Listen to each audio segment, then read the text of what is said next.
Жигиттер спортты эч качан таштабагыла, аракты эч качан кармабагыла, сигаретти оозго тыкпагыла. Билесиңерби, адам баласы мына мисалы үчүн 50 жаш деп коелу, 25 жашка чейин акча чогултат.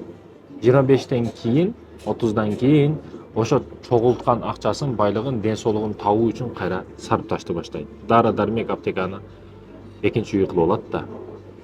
Демек, не кылышыбыз керек? Ошо акча чогултуп жаткан учурубузда дагы спорт, дене тарбия көнүгүүлөрдү эч качан таштабашыбыз керек. Спорт менен болушубуз керек, спортты сүйүшүбүз керек. Эркек киши кааласа, каалабаса кылыш керек болгон нерселердин бири бул спорт. Спорт. Да, кыз балага эми боюнда болот, башка болот, туат, төрөйт, ардеке болот. Ал жеңил чуркап, жеңил басып турса жакшы. Бирок спорт эркек кишиге сөзсүз түрдө керек. Ал өзүн коргойт, семьясын коргойт. Ал ооруп калбаш керек эркек киши.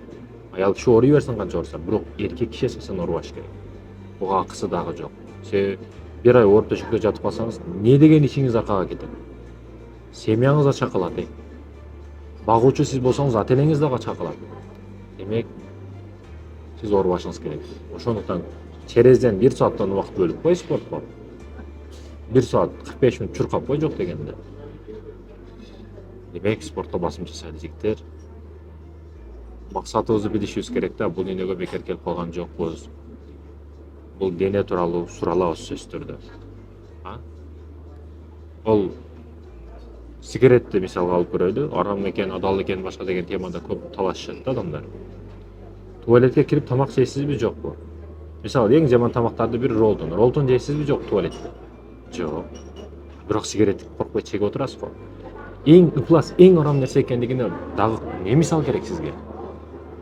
Туалетте эң жаман роллтон жей албайсыз, бирок эң жаман сигарет чегип отпайсызбы? Ошол эле арам экендигине мисал эмеспи сизге мекендешим?